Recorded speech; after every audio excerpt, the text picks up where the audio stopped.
He'd spent centuries ruling shadows, unshaken and untouched, until the moment a black woman with fire in her eyes walked into a cursed wedding he was sworn to protect. Silas Kingswell thought he knew fate, but fate, it seemed, had just decided to rewrite him. Welcome back, my beautiful family and friends. If you're hooked in and you're ready to enjoy this story, click subscribe and let me know in the comments where you're watching from, because tomorrow I will be giving you another story just as interesting as this one, and you don't want to miss it. The Kingswell estate sat just outside New Orleans like it had been carved from moonlight and stone. Quiet, towering, deceptively calm. 100 years of secrets lived behind its iron gates. But tonight, its marble floors trembled beneath the footsteps of hundreds of supernatural dignitaries. The wedding of the century was unfolding, and not even the dead stayed home. Silas Kingswell stood at the balcony overlooking the grand hall, expression unreadable, suit immaculate, posture like a blade sheathed in satin. He didn't breathe, not because he couldn't, but because he didn't need to. His stillness was the kind that came from living long enough for nothing to surprise him anymore. Or so he thought. He watched as guests flooded in. Vampires with their cold elegance, witches with eyes full of storms, shifters whose movements were too smooth to belong to humans. And then she walked in. Ayanna Bennett. She moved like she owned the oxygen in the room. Smooth brown skin catching glimmers of chandelier light. Eyes sharp, posture perfect. Her fitted black jumpsuit was simple but powerful, her curls pinned neatly, her clipboard tucked under her arm. She didn't float like the vampires. She didn't hum like the witches. She was human, deliciously, dangerously, beautifully human. But when her gaze lifted and touched his for the first time, the world beneath Silas's feet shifted. A pulse, a spark, a recognition older than the Kingswell estate itself.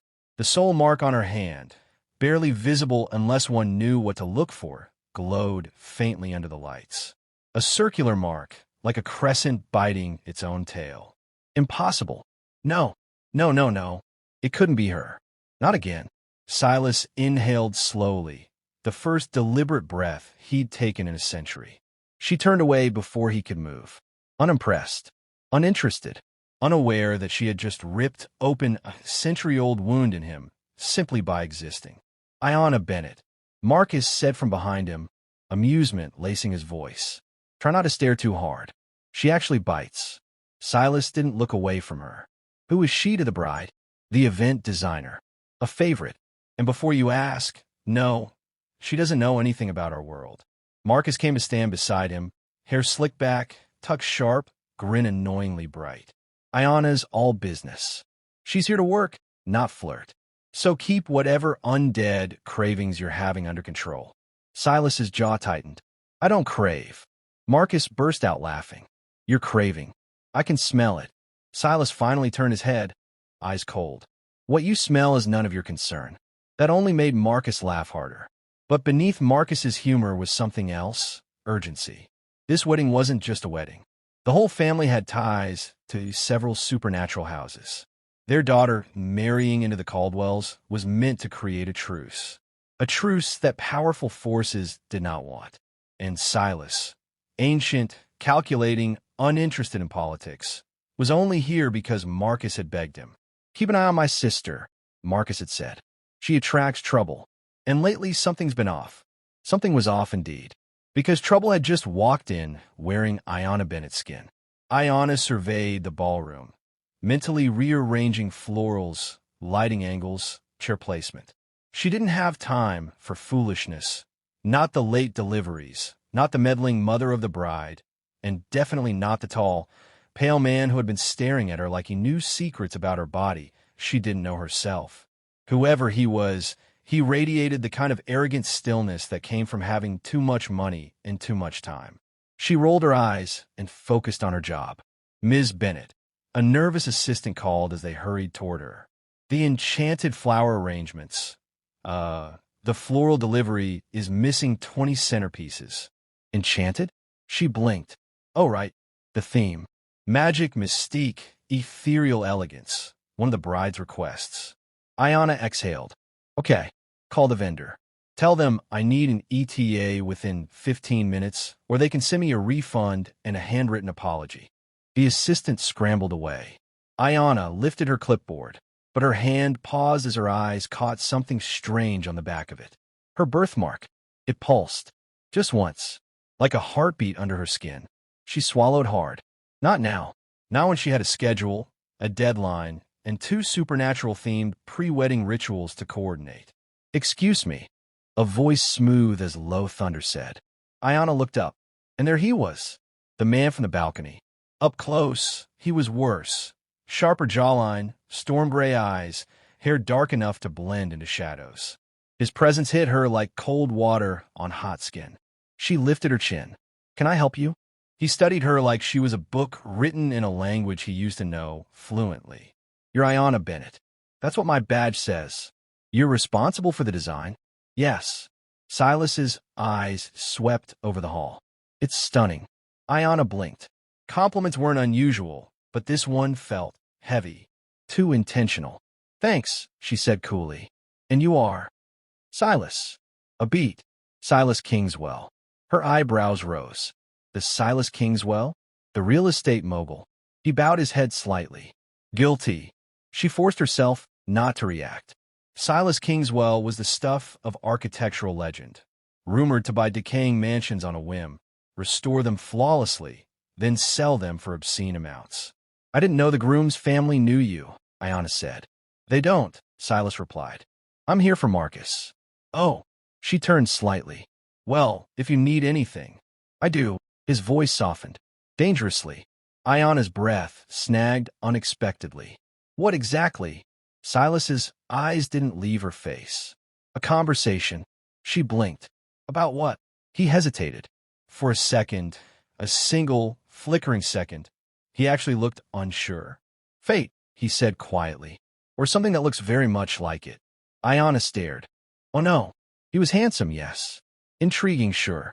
But now he was weird? God, why did rich men always reveal their red flags in the first 5 minutes? "Right," she said slowly. "Well, unfortunately, I'm busy. Wedding. Planning. Crises. You know how it goes."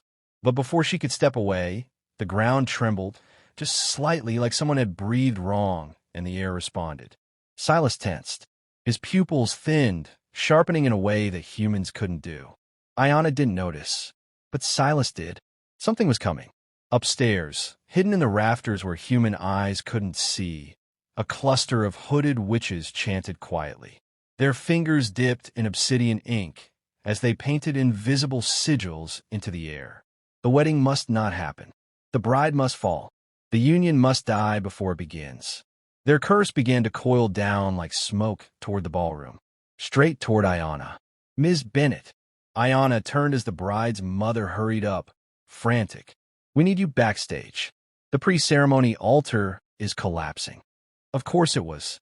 Ayanna sighed, all professionalism snapping back into place. On it, she brushed past Silas. Well, tried to. The moment her arm grazed his, something like static leapt between them. Both froze. Ayanna looked down at her arm, confused. "What?" Silas's face darkened. "Ayanna, wait." But she was already walking away. She made it halfway across the ballroom when the air shifted. Cold. Sharp. Wrong. But Ayanna didn't sense the magic itself. Only the sudden nausea that washed over her. Her vision blurred at the edges. Her heart raced. She touched her forehead. "Not now." Silas's voice slammed into her ears from across the room. "Ayanna." She turned, just as a spiral of black smoke descended from the ceiling, invisible to everyone but Silas. The curse. "Ayanna, move." Silas roared, but she didn't understand. She only saw him running toward her insanely fast. And then the smoke hit her. Her scream tore through the air, raw and high and choking. The lights flickered. Guests gasped. Magic ignited in the room like a spark catching dry wood. Ayanna fell to her knees, clutching her chest. Silas reached her, grabbing her before she could collapse fully. Her skin burned where the curse touched her. Her mark glowed bright as a newborn star, pulsing, rejecting the magic trying to invade her body. Silas whispered her name, like a prayer he never believed he'd say again. Ayanna, Ayanna, look at me. Her eyes fluttered open, confused, terrified, pained. What's happening? She whispered. He lifted her in his arms, his voice low and lethal. You've been marked by a curse meant for someone else. She gasped. See curse? What are you talking about? Silas inhaled, steadying her trembling body. It's time, he said softly, that I tell you the truth. For a moment, the ballroom stood frozen. Guests whispered. Witches sensing interference tensed. Vampires sniffed the air. And Silas Kingswell, a king in a suit, an immortal with centuries of blood on his hands, held a human woman like she was the only thing keeping him tethered to the earth. Marcus approached, eyes wide. Silas, what did you do? Silas didn't look away from Ayanna. I didn't do this. He rose to his full height. Ayanna held gently against his chest. But I'm going to fix it. Her hand trembled weakly against him. Let me go. He tightened his hold, not to restrain, but to steady. I can't, because if he let her go now, the curse would claim her soul. And Silas Kingswell, cold, immortal, untouchable, had already lost her once. He would burn the world before he let it happen again. In the chaos, Ayanna forced her eyes open one more time. What are you? She whispered. Silas's face softened, just a fraction. Your only chance, he murmured, at surviving what comes next. Reflection question. If you were Ayanna, suddenly thrown into a world of curses, secrets, and dangerously magnetic strangers, would you trust Silas or push him away? Comment your thoughts. The ballroom smelled of burnt candles and faint ozone, a ghostly residue left from the magical attack. Guests had scattered, their whispers like wine through dry leaves, leaving Ayanna and Silas alone in a shadowed corner. Ayanna's hands trembled as she tried to straighten the folds of her jumpsuit, her pulse hammering in her chest. I don't understand. What just happened? What are you? Silas's storm-gray eyes held her with a gravity that made her feel as if she were both standing on solid ground and dangling over a cliff at the same time. I'm the man who will keep you alive tonight, he said quietly. And the truth? I'm the only one who can protect you from what's coming. She flinched. Protect me? From what? Some curse? Some dark magic? I'm a human, not what you were meant to be. He stepped closer, and Ayanna felt the air thicken, magnetic and charged. Exactly. You're human. And because of that, you're the only one who can break it. Ayanna's mind raced. Break it? She didn't even know what it was. You mean, I'm special? Like a hero in a fairy tale? Her voice trembled, both with disbelief and fear. Silas's lips quirked, not quite a smile. Not a hero. Not yet. But someone has tied your soul to the fate of this wedding. And if you don't act, someone you've never met, someone you were meant to protect, will die. Ayanna's stomach lurched. She had gone from coordinating flowers and candles to, what exactly, being a pawn in a centuries-old supernatural war? You expect me to fix this? And survive? Yes, Silas said, his voice unwavering. And no, it won't be easy. The dark coven that struck tonight has been preparing for this for decades. They know about the bride, about her family, and now they know about you. Her pulse skipped. They know about me? He nodded.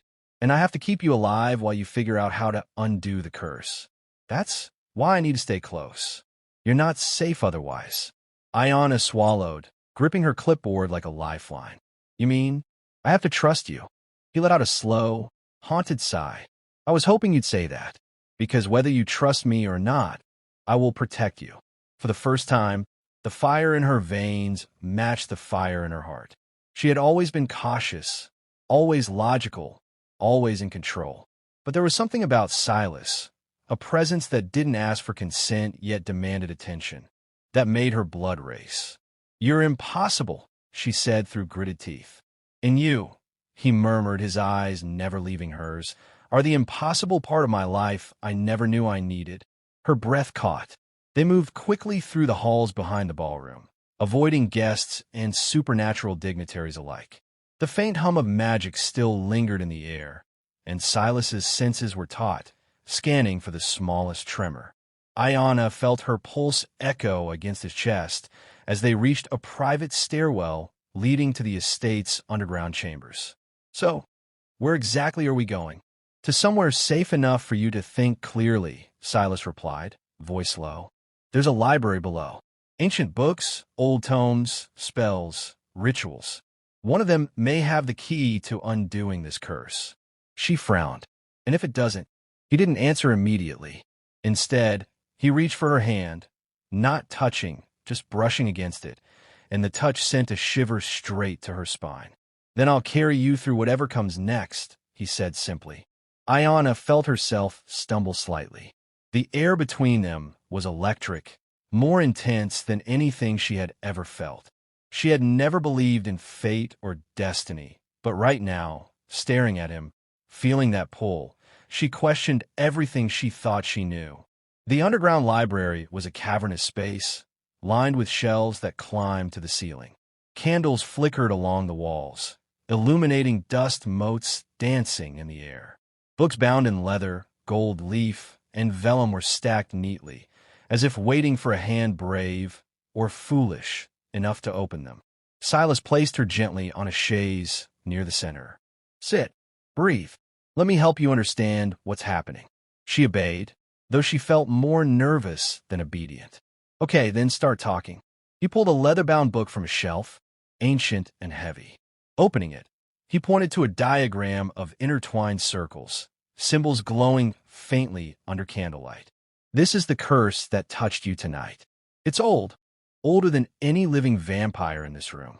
It targets a soul mark, binding its bearer to the fate of someone else, in this case the bride.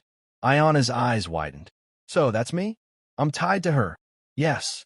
And because of a soul mark you bear, the one I saw earlier tonight, you're the only one whose presence can counteract the curse's effect. Her mind spun. So if I do nothing, she dies? Yes, he said quietly. His hand brushed her hair back from her face, careful, deliberate.